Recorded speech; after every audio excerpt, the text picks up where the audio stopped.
Hello, at the halfway point of the regular season, we now know the 8 teams that will be taking part in the Copa del Rey.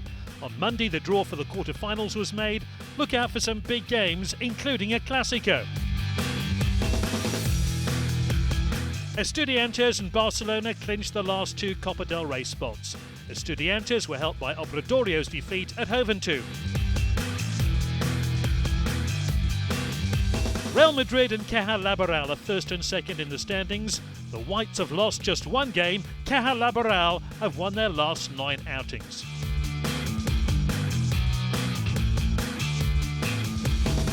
And we end our show with the top 7 Kia plays. Sit back and enjoy a top dunking display from the Liga Endesa's players.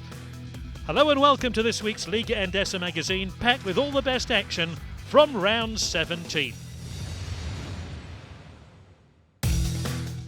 So here are the results from round 17. Real Madrid, big winners at home to Gran Canaria. Caja Laboral required overtime to beat Manresa. In the race for a spot for the Copa del Rey, Estudiantes beat Barcelona 88-66. Obradoiro slipped a defeat to Joventut. In the other game that had a bearing on the Copa del Rey, Unicaja were beaten at home by Cajasol 70-81.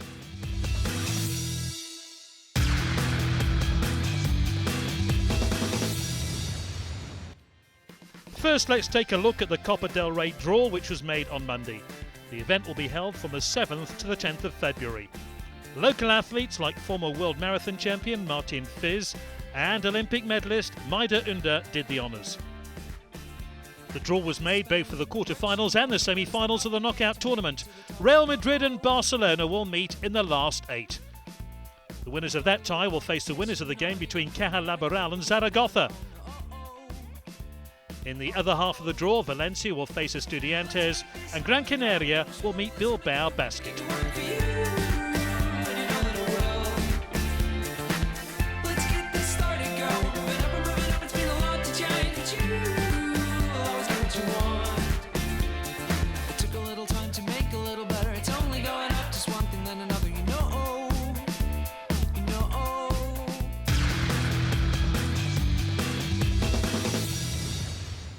Estudiantes qualified for the Copa del Rey after a 2-year absence thanks to a great win at home to Barcelona. Despite the loss, Barcelona also booked a place at the Copa del Rey. Chus Vidoreta's team started strongly thanks to Daniel Clark and Carl English. The Canadian topped the scoring charts with 17 points. The hosts reached the end of the second period 42-26. Barcelona were without their captain Juan Carlos Navarro, who was injured. Estudiantes' high tempo proved just too much for Barcelona. There were plenty of top plays like this alley-oop from Lucas Nogueira. At one stage, the hosts led by 39 points. At times it looked like Barcelona were on course for their worst defeat in many years. There were a series of 3-pointers from CJ Wallace, who scored 15 points. Despite the impressive triumph, there was still plenty of nerves at the Palacio de los Deportes.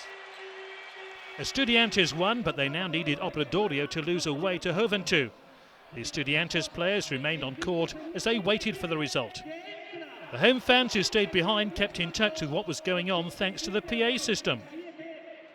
There were jubilant scenes of celebration as news of Joventut's dramatic late win filtered through.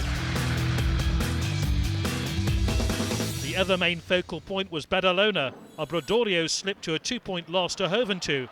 The Galicians came within touching distance of qualifying for the Copa del Rey for the first time. The game, however, was turned on its head by an excellent third quarter by the Catalans. Tony Gaffney topped the performance with 28 points, which included 5 3-pointers.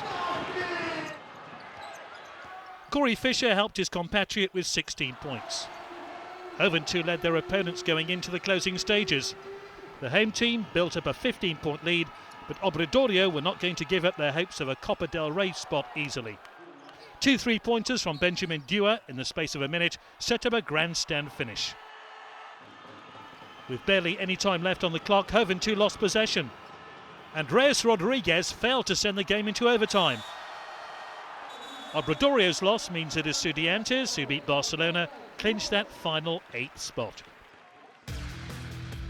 The other side going into round 17 with hopes of making it into the Copa del Rey were Unicaja. But whatever hopes they had of qualifying disappeared as they lost at home to Cajasol.